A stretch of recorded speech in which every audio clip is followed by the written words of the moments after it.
All of our models before, our independent variables had been continuous variables or categorical, in which we use dummy variables. And basically, they've been purely additive, meaning each term is just added to the model. However, what if we believe that sales from our previous model is actually dependent on the city that it's in? Sales are different in each city, and we want to account for those differences. So another example might be if we believe there's an effect for gender on income, as well as an effect for location in US.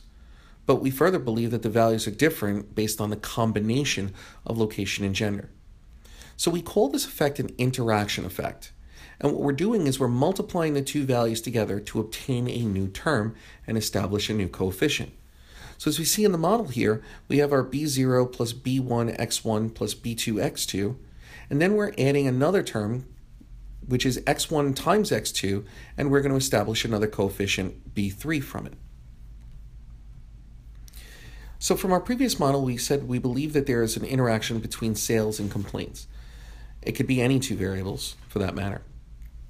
The table on the right adds a third independent variable where we simply multiply x1 by x2. And so we end up with an equation where we have y hat equals b0 or beta 0 plus beta 1 x1 plus beta 2 x2 plus beta 3 x1 times x2. We add this new column into our regression equation and conduct the analysis in the same way. And we would analyze the adjusted r squared, and we would analyze the individual coefficients. And as we see down below, we get a number of coefficients for the intercept, for the complaints, for the sales, and the x1, x2 variable. Our interpretation is exactly the same. For the interaction term, the coefficient indicates that we would multiply the product of the two variables by 0.0014.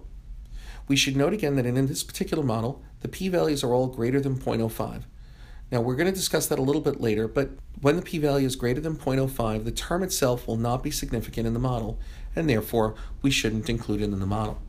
So in this case, in this example, none of the p-values are less than 0.05, and so therefore, none of the terms will actually be significant, and this is not necessarily a good model.